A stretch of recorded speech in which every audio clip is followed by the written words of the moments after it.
Hi everyone, this is Group 8 presenting their final design competition for Section 14 of Coffee Lab. So for the type of beans we used, we chose the El Salvador beans because we had particular success with it prior to the competition. We knew that we needed 100 grams of beans in the end for our roast to work, so we decided to roast 120 grams of beans instead because we knew that mass was going to get lost as we roasted the beans.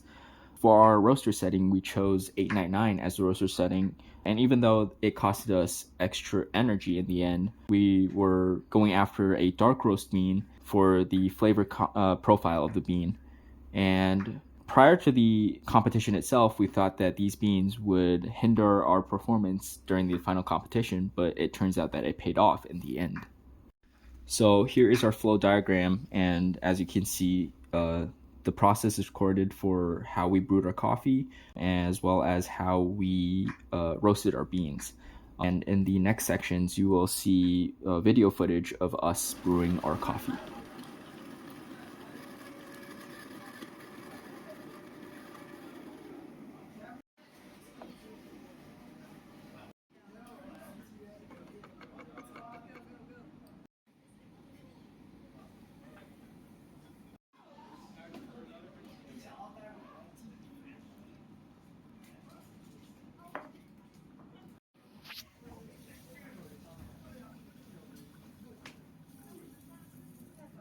The TDS that we got for our coffee came down to 0.75%, and after we plugged everything into the equation, we found that the PE was 8.67%.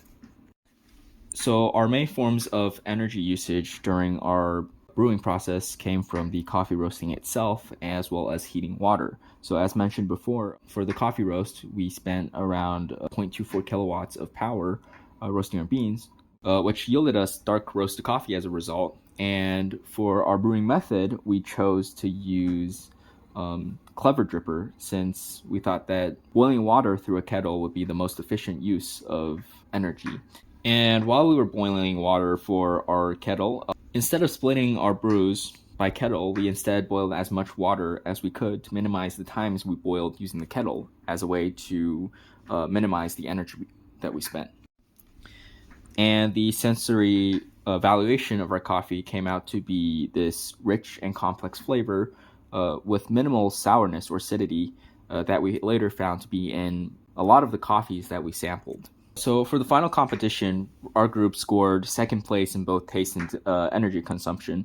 And overall, we thought that having dark roasted beans paid off for our competition. However, in the case of a hypothetical future game plan, we would still go with dark roast, but instead we would look for ways to minimize energy consumption on our dark roast. For example, setting the timer lower while still ensuring that the beans are roasted properly. And that is our final project. Thank you for listening.